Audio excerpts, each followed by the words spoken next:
참 다윗은 행복한 사람 같습니다. 어디를 가든지 하나님이 다 이기게 해주시니까 이런 축복을 다윗이 어떻게 받았을까?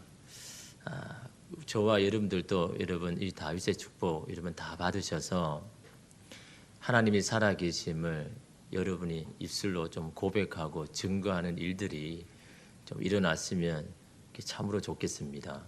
하나님께서 우리에게 그런 은혜를 베푸시는 것은요, 저와 여러분의 삶을 통해서 하나님을 나타내는 건 아닙니까? 그래서 여러분 하나님의 그런 이 다윗과 같은 축복 하나님 나에게도 나의 가정에도 좀 주십시오라고 그렇게 말할 때 하나님 물으실 겁니다. 왜 그 승리가 필요하는데, 왜 그 이기함이 필요한데 하나님 분명히 저와 여러분에게 물으실 겁니다. 거기에 대한 답을 가지고 여러분 있으셔야죠.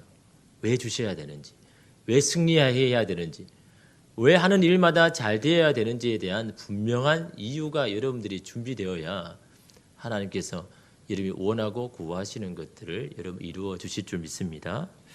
이런 무슨 일을 하든요, 거기에는 잘할 수 있는 비결입니다. 공부에도 공부를 잘할 수 있는 여러분 비결이 있습니다. 어떤 일을 같이 해도요, 성공하는 사람과 실패하는 사람이 꼭 나오잖아요. 거기에는 분명한 이유가 분명히 있는 겁니다. 무작정 열심히 한다고 여러분 다 되는 것이 아니죠. 같은 시간을 해도 능률적으로 효과적으로 할 수 있는 비결이 여러분 분명히 있다라는 거죠. 이 고등학교 다닐 때 제가 이 두 친구를 보면서 그걸 좀 많이 깨달았습니다. 한 친구는요, 굉장히 자리에 앉으면요 잘 일어서지를 않습니다. 그러니까 엉덩이 싸움이 잘 돼 있는 거죠. 한번 앉으면 몇 시간으로 앉아 있습니다.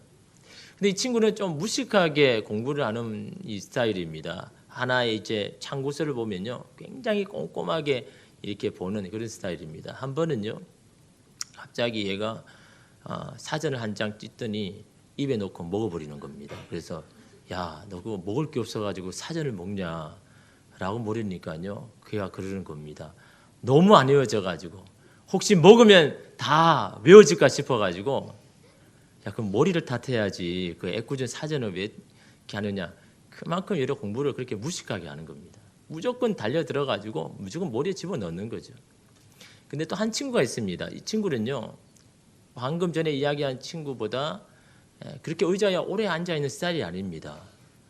근데 또 이 친구는요 운동을 좋아해서 이 축구나 이 농구를 좋아해서 자주 운동장에서 이제 그 친구들과 이렇게 운동을 하는데요.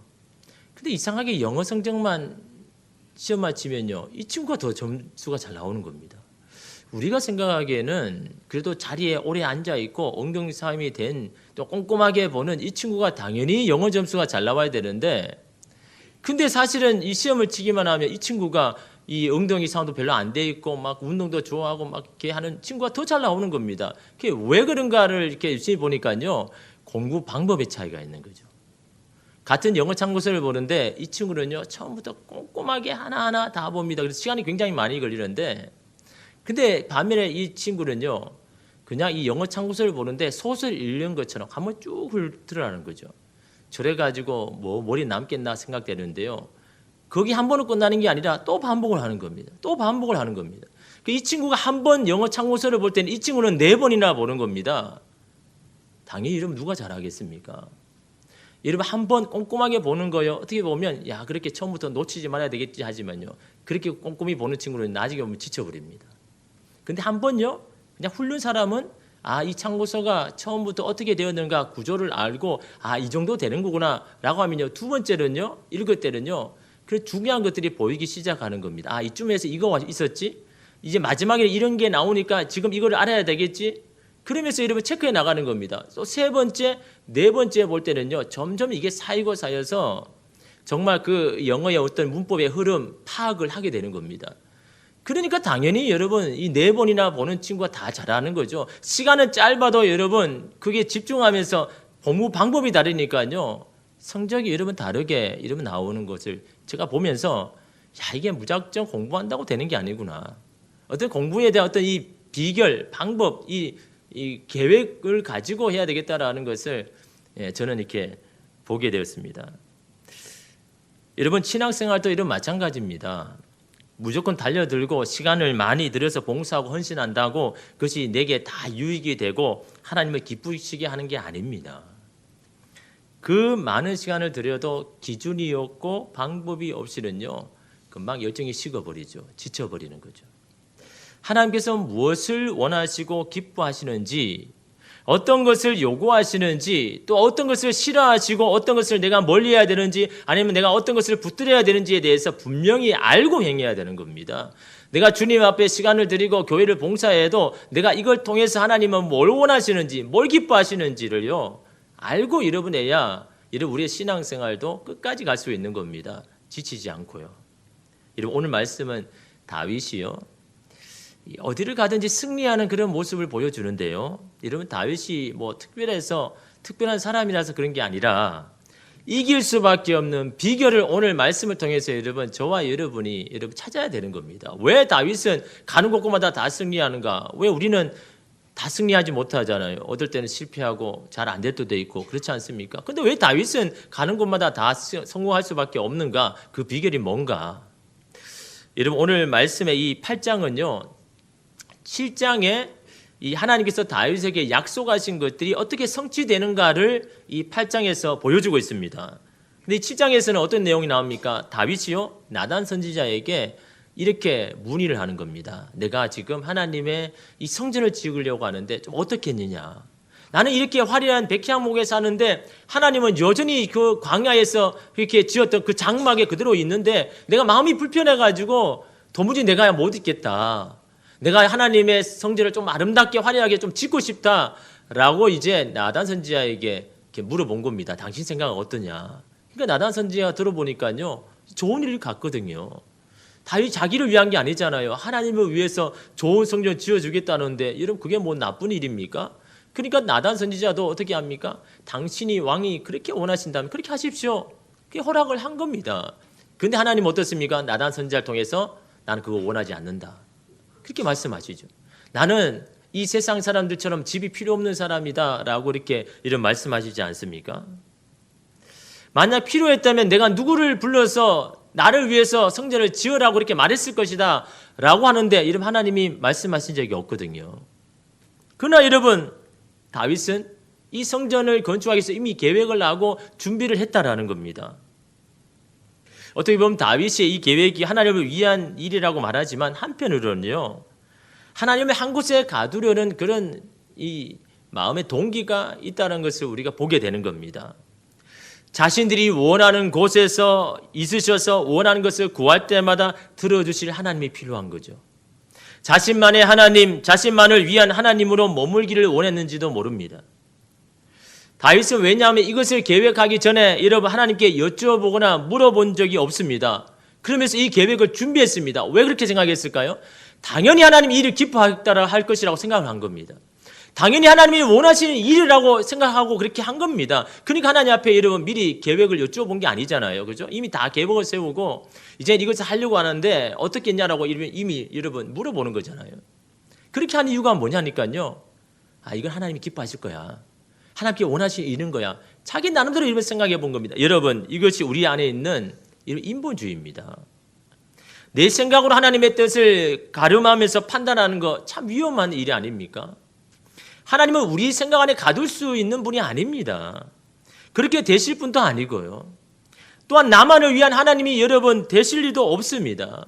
근데 다윗의 속마음이 뭡니까? 이스라엘만을 위한 하나님, 자신을 위한 하나님으로 남아주기를 바라는 마음으로 이 성전 건축을 계획한지 모릅니다. 분명한 것은요, 하나님 지시한 적이 없다라는 거죠. 하나님이 요구하신 적이 없다라는 거죠. 다윗 한번 성전을 건축해봐라, 계획해봐라 말씀하신 적이 없었습니다. 만약에 원하셨다 그러면 이미 다윗에게 말씀하셨겠죠. 근데 그렇게 말씀하시지도 않고도 그래도 불구하고 다윗은 그걸 계획하고 있었다라는 것은 바로 이 일이 분명히 하나님이 좋아하실 것이라고 자기 마음대로 그렇게 생각을 하고 이런 계획을 한 거잖아요. 오늘 우리도 다윗과 같은 그런 마음으로 하나님 앞에 구하고 기도할 줄은 모릅니다. 이것은 하나님이 좋아하시는 일일 것이고 하나님의 뜻이라고 생각하면서 말입니다. 여러분 하나님 과거에 매여 있는 분이 아닙니다. 과거에는 그렇게 원하셨는지 모르지만 지금은 여러분 아닐 수 있다라는 겁니다. 여러분 오늘 우리에게 있는 두려움은 이런 거죠. 어제처럼 내일도 주님은 내게 신실하실까? 과거의 은혜를 베푸신 하나님께서 내일도 미래에도 나에게 은혜를 베풀어 주실까라는 이런 두려움 아닙니까? 이러면 어떻게 보면 다윗은요, 그런 불안함이 있는지 모릅니다. 왜냐하면 다윗이 여러분 이스라엘 왕으로 등극할 때부터요, 여러분 조용한 날이 없었습니다. 이스라엘의 왕이 되었다는 소식을 듣고 주변의 나라들이요, 수시로 위협을 느껴가지고 쳐들어오는 겁니다. 왕의 기반을 잡기 전에 흔들어 놓기 위하여서 한시도 여러분 전쟁이 여러분 그치는 날이 없었다라는 겁니다. 그럴 때마다 다윗이 어떤 마음이 들었을까요? 그런 염려가 있지 않았겠습니까? 야, 이대로 정말 이 나라가 지켜질까? 이대로 유지될까? 정말 하나님께서 계속해서 나를 도와주실까? 여러분 삶 가운데 그런 게 있잖아요, 그죠? 많은 어려움이 계속해서 겹칠 때 여러분 어떤 마음이 듭니까? 야, 정말 내가 괜찮을까? 내 가정이 정말 잘 유지될 수 있을까? 내 미래가 정말 보장받을 수 있을까? 그런 마음이 여러분 우리 가운데 여러분 다 생기지 않습니까? 다윗도 마찬가지입니다. 계속해서 이 전쟁이 끊이지 않으니까 항상 여러분 그런 마음이 여러분 있는 거죠. 하나님, 그럴 때 여러분 이 다윗이 여러분 생각한 거는 여러분, 그래서 제가 아마 그렇게 한번 생각해 봤습니다. 다윗이 왜 자꾸 하나님 원하시지도 않고 지시하지도 않았는데 왜 다윗이 이렇게 성전을 건축하려고 할까? 아마 다윗의 마음에는요, 하나님이 기뻐하시고 좋아하시는 일을 하면 하나님께서 나를 도와주시지 않을까? 나의 미래를 책임져 주시지 않을까? 더 나라가 안정되고 평화로워지지 않을까? 라는 그런 마음이 없었을까요? 근데 여러분 하나님께서 어떻게 합니까? 그런 다윗에게 오히려 하나님께서 먼저 언약을 맺으시죠. 다윗의 자손이 계속해서 이 나라의 이스라엘 왕이 되게 해주겠다, 내가 이 나라를 든든히 서게 해주겠다라고 여러분 이 성전의 건축을 반대하면서 하나님이 그렇게 말씀하시는 겁니다. 야, 너 성전 건축을 안 해도 내가 너를 도와줄 것이고 너의 후손들을 책임져 줄 것이다. 하나님께서 다윗에게 그걸 약속하신 겁니다. 성전을 반대하면서요. 이러면 우리도 한 번씩 그럴 때가 있지 않습니까? 하나님과 딜을 하죠. 하나님, 내가 하나님을 위하여서 이렇게 할 것이니 하나님 나를 도와주십시오. 내가 주님을 위해서 봉사를 하고 기도를 하고 예배도 빠짐없이 참석할 테니 내 가정, 내 자녀, 내 미래를 책임져 주십시오. 이렇게 이러면 하나님 앞에 딜을 할 때가 많잖아요. 하나님께서 여러분 이런 딜을 제의받았다면 어떤 마음일까요? 여러분 이런 것은요, 세상 사람들도 그렇게 흔히 하는 겁니다. 그죠? 나의 수고와 대가에 대한 보상을 요구하는 것은요, 어느 세상의 사람도 다 하는 일이지 않습니까? 내가 당신을 위해서 이렇게 하고 이렇게 할 것이니 당신은 나에게도 똑같이 나를 도와주십시오. 나의 편이 되어주십시오. 이거는요, 세상의 사람도 다 하는 겁니다. 그죠? 그럴 때면 하나님은요, 아마 우리에게 이렇게 말씀하실 겁니다. 언제 내가 그것을 요구했느냐? 언제 내가 내 마음을 기쁘게 하면 내가 너를 도와주겠다고 약속했느냐? 그런 것 안 해도 너는 나의 백성이고 자녀이지 않느냐? 너는 나의 자녀로 그냥 당당하게 살면 안 되겠니? 불안해하고 염려하지 말고 나의 아버지는 하나님이시다, 나는 그분의 자녀이다라는 이 당당함으로 좀 살면 안 되겠니?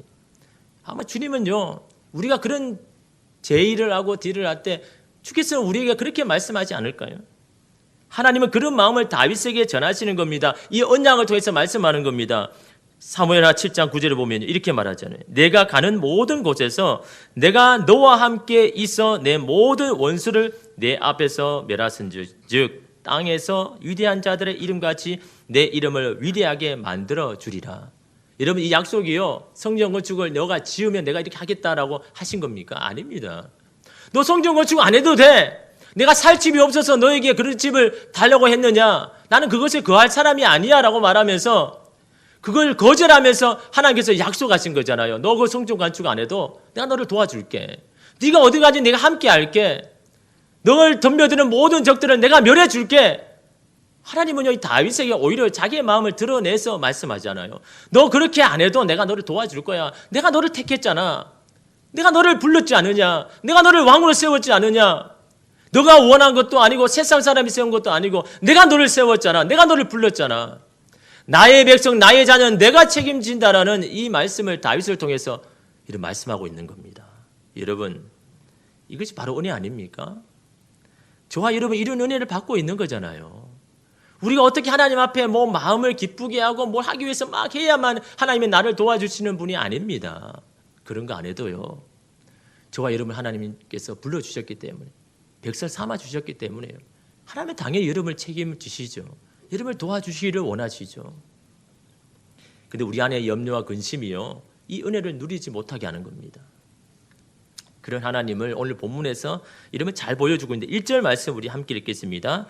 그 후에 다윗이 블레셋 사람들을 쳐서 항복을 받고 블레셋 사람들의 손에서 메덱 암마를 빼앗느니라. 이렇게 그 후에라고 말하죠. 이거는 하나님이 약속하신 이후부터라고 생각할 수도 있습니다. 1절 이후에 보면요, 다윗이요 한 나라씩 전쟁을 합니다. 그런데요, 가장 먼저 블레셋이 나오죠. 그 다음에 어느 나라가 나옵니까? 뒤에 보면 모압. 그 다음에는 소바와 아람 나라가 나옵니다. 그 다음에 마지막에 에돔이 나오거든요. 그런데 여러분 이 나라들의 위치를 보면요 흥미롭습니다. 가장 먼저 블레셋과 이러면 전쟁을 하는데 블레셋은요 이스라엘의 서쪽입니다. 이 지중해 쪽에 있는 서쪽에 있거든요. 그 다음에 이 전쟁을 한 나라가 모압입니다. 모압은요 이스라엘의 동쪽. 그 다음에 말씀해 보면요 소바와 아람 나라는 이스라엘의 북쪽. 그 다음에 마지막 에돔은 이스라엘 남쪽. 어떻습니까? 서쪽으로부터 시작해서 동쪽, 북쪽, 남쪽 차례차례로 여러분 다윗이요 그 나라들과 전쟁을 해나가는 겁니다. 다시 말하면 여러분 다윗은요 사방 팔방으로 이런 네 가지 방향으로 여러분 다 나라를 치러 여러분 가는 겁니다. 그러면서 승리를 거두었다라고 이런 말씀하고 있지 않습니까? 여러분 이거는요 이미 7장 9절에서 말씀하신 거잖아요. 네가 어디를 가든지, 네가 서쪽으로 가든지, 네가 동쪽으로 가든지, 네가 북쪽으로 가든지, 네가 남쪽으로 가든지, 네가 어디 가든지 내가 너와 함께 할 것이고 너는 승리할 것이다 라고 이미 약속하신 말씀이잖아요. 다시 말하면 다윗은요 그런 약속의 말씀을 지금 성취해 나가고 있다는 것을 보여주고 있는 겁니다. 근데 여러분 그냥 이긴 정도가 아닙니다. 1절에 보면요 항복을 받고 라고 이야기합니다. 이 항복은 뭡니까? 블레셋은 그 당시요 도시국가입니다. 한 성에 한 왕이 다스렸거든요. 여러 가지 성이 있었는데 이런 이 도시성들이 연합해서 이 블레셋의 나라를 이루었는데요. 여기서 항복을 했다는 것은요, 이 블레셋의 각 도시의 왕들이 이러면 이 다윗에게 엎드려 가지고 그 나라를 바치는 겁니다. 그럴 때 이름이 항복이라고 하거든요. 또한 여러분 오늘 1절에 보니까 이 메덱 암마라는 것을 빼앗았다라고 하는데 이 메덱 암마는요, 블레셋의 한 성, 특별한 성을 가리킨 게 아니라 그 블레셋에 있는 여러분 이 주요한 이 도시 전체를 여러분 말하는 겁니다. 그 당시 여러분 블레셋은 5가지 도시가 나오지 않습니까? 어디입니까? 가드, 가사, 아스론, 아스글론, 에그론. 이 5개 이 도시, 이게 블레셋의 이 큰 도시거든요. 다시 말하면요, 모든 블레셋이 다 항복했다라는 겁니다. 어느 도시는 정복하고 다른 이 도시는 정복하지 못한 게 아니라 블레셋에 있는 모든 도시들을 다 정복했다라는 그런 말을 하시는 겁니다. 여러분, 블레셋이 어떤 나라입니까? 이스라엘이요 청동기를 가지고 무장할 때요 철기를 가진 나라가 블레셋입니다. 다시 말하면요 싸움을 해도 이게 게임이 안 되는 이미 발전한 나라가 이 블레셋입니다. 수시로 이런 블레셋은요 이스라엘에 쳐들어와 가지고 괴롭히고 약탈하지 않습니까? 그런 이런 블레셋이요 다윗에 와서는요 완전히 힘도 못 쓰고 완전히 항복했다는 것을 보여주고 있지 않습니까? 또한 여러분 모압은 어떻습니까? 2절에 보니까요. 다윗이 또 모압을 쳐서 그들로 땅에 엎드리게 하고 줄로 재어 그 2줄 길이의 사람은 줄이고 1줄 길이의 사람은 살리니 모압 사람들이 다윗의 종들이 되어 조공을 드리니라. 이 말씀을 가지고 어떤 사람은요 길을 재어가지고 2줄 길이의 사람은 죽였다. 다시 말하면 키가 2줄 이상 된 사람은 다 죽이고 1줄 되는 길의 사람은 살려뒀다. 다시 말하면요 이 작은 사람 어린 애들을 남겨놓고 다 큰 성인들은 다 죽였다라는 그런 말도 있고, 또 어떤 사람은요 신학자들은요 줄을 3줄로 딱 세워가지고 2줄은 딱 죽이고 1줄만 남겼다라는 그런 말도 있습니다. 다시 말하면 뭡니까? 모압의 생명을 이 다윗의 손에 다 맡겼다는 거죠. 다윗의 손에 따라서 이 사람이 죽고 살고가 그 생명을 이 다윗의 손에 다 넘겨주었다라는 겁니다. 이런 다윗이 여러분 무서워서 모압은요 항복하면서 조공을 바치면서 종이 되고자 그렇게 여러분 작정하지 않습니까? 여러분 아무리 하나님께서 다윗에게 약속하셨지만요 왜 이렇게 전쟁할 때마다 승리하는 겁니까? 그 이유가 이런 무슨 이유입니까? 하나님께서 약속하신 언약을 신실하게 지킬 때 다윗은 여러분 그냥 놀았습니까? 아무것도 하지 않았습니까? 이러면 아닙니다. 다윗도요 하나님의 백성으로부터 신실한 모습을 보여주었다는 거죠. 여러분 이게 중요한 겁니다. 하나님은 약속을 이루신 분입니다. 하신 말씀을 여러분 이루시는 분이 하나님이시지만 그 말씀을 받은 다윗도 가만히 있었던 게 아니라는 겁니다. 하나님의 백성으로서의 신실한 모습을 보여주었다라는 거죠. 여러분 이게 중요한 겁니다. 하나님은 그렇게 행하시는데 나는 뭐 할 게 없어. 나는 아무것도 안 해. 아니고요. 그런 하나님에 대한 신실한 믿음을 다윗은요 보여주고 있었다는 거죠. 여러분 이게요 어디를 가든지 주님이 함께 하시는 이유입니다. 그게 이런 비결입니다. 여러분 사실 하나님께서 여러분 다윗에게 약속하셨지만 이 약속의 말씀이 여러분 눈에 보입니까? 아니잖아요. 눈에 보이지 않는 말씀이잖아요. 근데 눈에 보이는 적들은요 너무 무시무시하고 능력이 많지 않습니까?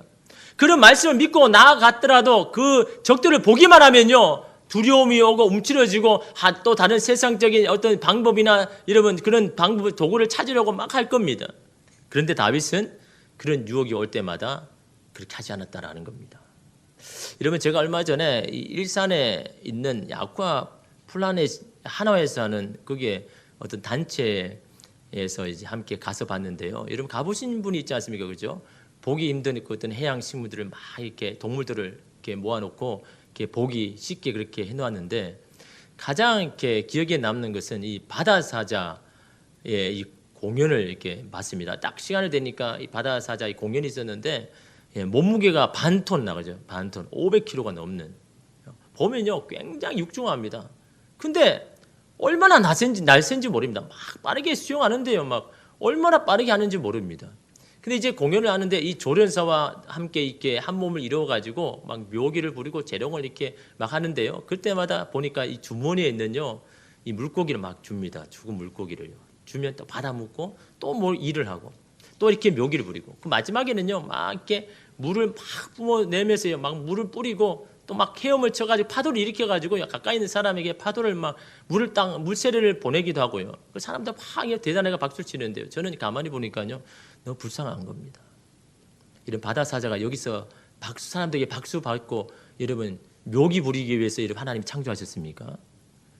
이 수족관이 아니잖아요. 저 멀리 대양에 가서 마음껏 여러분 짚푸른 이 바다에서 헤엄을 치면서 거기에 있는 새우와 플랑크톤을 먹으면서 헤엄을 치며 다녀야 될 게 이 바다사자 아닙니까? 근데 이 수족관에 이름 묶여가지고 사람들의 그냥 어떤 즐거움만 이 사람들의 어떤 박수만 받기 위해서 거기에 있는 그 모습이 얼마나 처량한지 여러분 그 모습을 보면서요 우리의 믿음의 사람들의 모습을 봤습니다. 오늘 우리의 믿음을 가진 사람들이 여러분 사람들이 인정하고 사람들이 박수치는 여러분 거기에서 즐거워하여서 여러분 거기서 주는 이런 죽은 물고기만 먹는 사람이 아니지 않습니까? 살아있는 말씀을 먹고 삶 가운데 믿음으로 도전해서 믿음으로 하나님 어떤 살아계신 하나님을 경험하면서 살아갈 사람이 이러면 하나님의 사람 아닙니까? 근데 우리는요 늘 이 경험과 여러분 이 생각과 이론에 이 수족관에 갇혀가지고 여러분 그렇게 살 때가 얼마나 많습니까? 여러분 우리는요 믿음으로 도전해야 하는 사람이죠. 믿음으로 도전해서 하나님이 어떤 분이신지를 우리가 경험해야 되고 보여줘야 할 뿐 아닙니까? 여러분의 삶을 통해서요. 다윗은요 그걸 원한 겁니다. 어느 곳에 가든지 정말 하나님께서 어떻게 역사하신 것을 여러분 보기 위해서 어떻게 합니까? 여러분 4절 말씀 다윗이 한 것이 이겁니다. 우리 함께 읽겠습니다. 그에게서 마병 1700명과 보병 2만 명을 사로잡고 병거 100대의 말만 남기고 다윗이 그 외의 병거의 말을 다 발에 힘줄을 끊었더니 저는 다윗이 참 대단합니다. 이런 모압과의 전쟁에서요 마병 1700명 보병 2만 명 또 이러면 이 병거 이러면 그 당시 싸움은요 다른 게 아닙니다. 군사가 얼마나 많으냐 병거가 몇백 대가 있느냐 여기에서 전쟁의 이름 다 결단 나는 겁니다. 승패가 결정이 되는 겁니다. 근데 이러면 다윗은 뭡니까? 적들에게 이런 많은 군사들을 빼앗았어요. 다시 말하면 즉시로 여러분 또한 나의 이름을 군사로 사용할 수가 있는 거죠. 또한 이런 빼앗은 병거가 얼마나 많습니까? 그런데 다윗이 한 게 뭡니까? 병거 100대만 남기고요. 나머지 이 병거를 이끄는 말들의 이 발의 힘줄을 다 끊어버렸습니다. 다시 말하면 폐기처분 시킨 거예요. 그냥 버려버린 겁니다. 여러분 병거 한 대가 여러분 필요한 시점이잖아요. 몇 대가 더 있느냐에 따라 승비가 이러면 결정이 나는데 그 말들을 어떻게든 여러분 내 것으로 만들어가 사용해야 되지 않습니까? 그런데 다윗은 어떻게 합니까? 최소한의 병력만 남기고 다 이런 폐기 처분해버립니다. 다 그냥 발에 여러분 힘줄을 끊어버리고 그냥 사용하지 못하게 그냥 해버립니다. 왜요? 왜 그럴까요? 왜 다윗은 그렇게 합니까? 인간적으로 보면 그게 필요한 건데 더 많이 얻으면 전쟁이 더 승리할 수 있는데 왜 다윗은 이렇게 해버리냐라는 겁니다. 왜요? 뭘 하기 위해서요? 믿음으로 도전해서 하나님이 어떻게 역사하시는지 이런 상황에도 하나님이 나를 도와주시는지 이런 형편에도 하나님께서 내게 승리를 주시는지를요 경험하기를 원하는, 이 믿음으로 도전하기를 원하는 이 다윗의 모습, 여러분 이런 자 하나님의 여러분 살아계심을 경험하지 않겠습니까? 다른 내가 의지할 거 다 남겨두고 그냥 하나님을 내가 따릅니다라고 하면서 여러분 기도하고 여러분 주님을 따를 때 그런 자 하나님을 여러분 경험하겠습니까? 하나님과 나 사이에는 한 줄밖에 없습니다. 당신밖에 없습니다. 다른 줄은 다 잘라버리고 여러분 하나님만 바라볼 때 여러분 그런 자가 하나님을 경험하는 건 아닙니까? 여러분 우리는 항상 차선을 생각하죠. 하나님이 도와주시지 않으면 만약을 대비해서 이런저런 차선의 방법을 강구해 놓습니다. 그러나 다윗은요 이런 가능성을 다 제거해 버립니다. 하나님을 향한 믿음을 흔들게 하는 것들은요 다 없애버립니다. 시편 20편 7절에서 8절 말씀에 다윗이 이렇게 고백합니다. 어떤 사람은 병거, 어떤 사람은 말을 의지하나 우리는 여호와 우리 하나님의 이름을 자랑하리로다. 그들은 비틀거리며 엎드러지고 우리는 일어나 바로 서도다. 병거와 말을 의지하는 자들은요 결국 비틀어지고 엎어진다는 건요 진다라는 겁니다. 막 처음에는 그거 가진 것 때문에 막 자랑하다가 난 이것을 이렇게 많이 가졌고 난 이런 병거를 가진 이런 이렇게 힘을 가진 사람이야 라고 말하지만 결국에는 이러면 싸움해져서 엎드러질 것이지만, 그러나 여호와의 이름을 의지하는 자는 승리하고 그곳에서 바로 서서 승리의 계가를 부를 것이다. 다윗이 그걸 고백하고 있거든요. 우리는 일어나 바로 서도다. 미래에 일어날 일이 아닙니다. 바로 지금 다윗이 보고 경험하는 것들입니다. 병거가 많다고 막 자랑하는 에돔, 모압 많은 자들, 그러나 이 다윗의 앞에요 다 쓰러지는 것을 보면서 누가 정말 승리하는지, 누가 정말 바로 서는지를 다윗은요 보았습니다. 어떻게 봤습니까? 내가 의지하려는 모든 차선을 다 끊어버리고 오로지 하나님의 줄만을 붙들고 나아가는 이 다윗이요, 그것을 여러분 경험하지 않습니까? 매줄 타기와 두 줄 타기가 있습니다. 한 줄을 보다는 그래도 두 줄을 보면요 안정감이 있고 마음이 놓입니다. 더 편해 보이고 더 나아 보입니다. 그러나 그 줄을 대하는 태도와 자세는 분명히 다를 겁니다. 두 줄을 가지고 대하는 삶의 태도와 한 줄을 가지고 사는 사람의 태도와 자세는 분명히 다를 겁니다. 내게 한 줄밖에 없다는 사람은요 이러면 삶이 진지할 수밖에 없고 결연할 수밖에 없고 그것만 바라볼 수밖에 없잖아요. 그러나 두 줄을 가진 사람은요 여기도 쟀다가 저기도 쟀다가 이게 더 안전할까? 이것도 안전할까? 신앙은요 외줄타기입니다. 두 줄이 생길 때마다 한 줄만 남기고 끊어버려야 하는 것이 바로 신앙생활입니다. 주님 외에 다른 줄은요 다 석은 동아줄입니다. 그 줄은 우리를 지켜줄 수도 없고 보호할 수도 없습니다. 다른 줄을 다 끊어버릴 때 남은 그 한 줄이 나의 생명줄이라는 것을 그때야 보이는 겁니다. 두 줄일 때는 보이지 않습니다. 세 줄일 때는요 어느 게 정말 내가 의지하고 붙들어야 할 줄인지 모르는 겁니다. 그러나 주님의 줄 외에 다른 것을 다 끊어버릴 때 주님의 줄만이 나의 생명줄이라는 것을 그때 깨닫게 되는 겁니다. 다윗이 여러분 그걸 알기를 원하는 겁니다. 내가 정말 붙잡아야 할 줄은 내 건강도 아니고 나의 소유도 아니고 다른 것이 아니라 주님의 줄만 내가 붙들면 내가 어떤 순간에도 내가 살 수 있다라는, 어느 곳에 가든지 내가 승리할 수 있다라는 그거 이렇게 경험하기 위해서 이렇게 그 줄을 다 잘라버리잖아요. 말의 힘줄을 다 잘라버리지 않습니까? 주님만이 나의 줄입니다. 주님만이 나의 생명의 줄이다라는 것을 여러분 경험하기 위하여서 다윗은요 의도적으로 이렇게 그렇게 하고 있지 않습니까? 하나님의 나라는 쟁기를 가지고 밭을 갈면서 뒤를 쳐다보는 자는요 하나님 나라에 합당하지 않다고 말합니다. 오로지 앞만 보고 나아가는 자가 하나님의 나라를 볼 것이라고 말씀합니다. 인생이 꼬이고 복잡해질수록 여러분 단순화시켜야 되는 겁니다. 주변에 주님의 뜻이 아니고 주님이 원하시는 방법이 아닌 것들을 다 제거해야 되는 거죠. 무식하게 단순하게 하나님만 붙들고 나아가야 되는 겁니다. 그럴 때 믿음이 단단해지고 여러분 강화되는 겁니다. 그런 다윗에게 하나님 어떻게 하셨습니까? 6절 마지막 보면요 다윗이 어디를 가든지 여호와께서 이기게 하셨다라고 분명히 말씀하죠. 여러분 창세기 5장 24절에 보면요 누가 나오냐니까 에녹이 나옵니다. 여러분 에녹에 대해서 굉장히 짧게 했잖아요. 5장 24절에 보면 에녹이 하나님과 동행하더니 하나님이 그를 데려가심으로 라고 이야기했습니다. 에녹이요 하나님과 동행했는데 하나님께서 이 에녹을 죽지 않고 그냥 하늘나라로 데려가셨습니다. 여러분 하나님과 동행한다는 게 어떤 의미일까요? 성경은요 그에 대해서 설명하지 않습니다. 에녹이 어떻게 했는지를 말하지 않습니다. 왜 말하지 않을까요? 왜 에녹이 하는 행위들을 말하지 않을까요? 에녹의 행위가 중요한 게 아니라 그의 자세이기 때문에 이름 안 해놓은 겁니다. 만약 행위가 그렇다면요, 우리가 이게 본보기가 되어가지고, 야, 에녹이 이렇게 살아서 이렇게 해가지고, 그래서 하나님이 데려가셨대. 라고 해놓으면요, 우리가, 그래, 우리도 그렇게 살아야지. 라고 하면요, 이게 쉽지 않습니까? 그런 성경은 그렇게 말하지 않습니다. 그냥 동행했는데 하나님이 데려가셨다라고 이야기를 하는 겁니다. 여러분, 이 동행이라는 히브리어는요, 어떨 때 쓰냐니까 부부 관계에 썼습니다. 부부 관계 때 동행한다. 여러분, 부부 관계가 유지할 때 한 사람의 노력만 됩니까? 한 사람만 잘하면 됩니까? 아니잖아요. 두 사람이 잘해야 되잖아요. 두 사람이 여러분 같이 서로에 대한 마음을 변하지 않고 서로를 여러분 아껴주고 사랑해줘야 이 부부관계가 유지되고 원만해지는 것이지, 아무리 한 사람만 해가지고는 안 되는 겁니다. 한 사람만 잘해가지고는 동행했다고 말하지 않습니다. 두 사람이 함께 잘할 때 그때 여러분 동행했다고 말하지 않습니까? 다시 말하면요, 에녹이 하나님과 동행했다는 이 말은 뭡니까? 하나님께서 에녹을 자신의 자녀처럼 지키시고 보호해 주셨듯이 에녹도 하나님을 향하여서 다른 것 눈 돌리지 아니하고 하나님만 바라보고 하나님만 여러분 신실한 모습을 보여주었다라는 겁니다. 에녹도 하나님 앞에 그런 마음을 보여주고 하나님도 이 에녹에게 그렇게 하셨다라는 거죠. 그럴 때 동행했다라고 하는 겁니다. 그럴 때 하나님과 함께 걸어갔다는 것을 이런 말하고 있는 거죠. 다윗도 마찬가지입니다. 어디를 가든지 함께 하시고 승리하게 하시는 하나님 앞에 자신도 하나님을 향한 신실한 마음, 순수한 마음, 한눈 팔지 않는 마음을 하나님 앞에 드렸다라는 거죠. 이럴 때 하나님께서 또 함께 동행해 주시는 거잖아요. 하나님은 우리에게 신실하게 막 하시는데 우리는 다른 것에 한눈을 팔고 다른 줄을 붙잡으려 하고 다른 것에 하나님 마음을 쏟을 때 이러면 어떻게 이게 동행이 되겠습니까?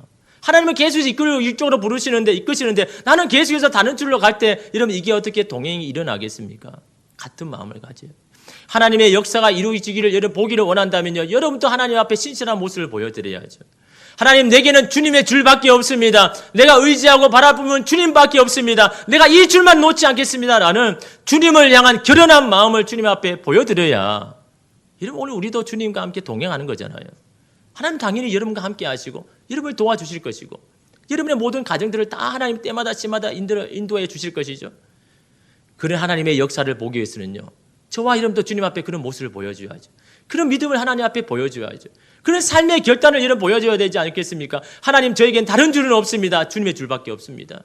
그래서 그 줄을 하나씩 끊어져 나갈 때, 그럴 때 내 삶을 하나님 앞에 보여드리는 거잖아요. 하나님을 향한 내 아이의 믿음이 바로 이것입니다. 삶으로 이런 보여드려야 되는 거 아닙니까? 말로만은 아니고요. 내가 의지하는 차선의 방법들을 다 끊어버리고 주님의 줄만을 붙들고 나아갈 때, 그때 여러분 우리의 믿음이 주님 앞에 다 올라가는 거잖아요. 그럴 때 여러분 하나님께서 이 다윗과 함께 하셨지 않습니까? 여러분 다윗이요 승리할 수밖에 없지 않습니까? 다른 여러분 줄은 다 끊어버렸는데 내가 의지하고 싶잖아요. 여러분 병거를 더 가지기를 원하고 말이 더 많으면 마음이 편하지 않습니까? 전쟁을 해도 두렵지 않지 않겠습니까? 그러나 그것들 다 끊어버리잖아요. 최소한 병력만 남기고 주님만 의지하잖아요. 주님의 약속인 말씀만 의지하잖아요. 네가 어디 가든지 내가 함께해서 너희 적들을 다 내가 멸하게 하겠다는 이 약속의 말씀만을 의지하기 위하여서 다른 줄을 여러분 다 끊어낼 때 주님의 줄이 여러분 보이기 시작합니다. 여러분, 저와 여러분 가운데도 오늘 이 저녁에도 여러분이 지금 붙들고 있는 다른 줄이 있습니까? 여러분 주님의 줄이 아니고 석은 동아줄입니다. 결국 그거 붙들고 갔다 그러면요 땅에 떨어져 버립니다. 영원히 여러분 끊어지지 아니하는 주님의 줄, 그 생명의 줄, 여러분 오늘 이 시간에 그 줄 붙들고 하나님 나아갑니다. 다른 줄은 내가 다 잘라버리겠습니다. 주님만 바라보며 나가겠습니다라고 결단하는 저와 여러분 되기를 간절히 소망합니다. 기도하겠습니다.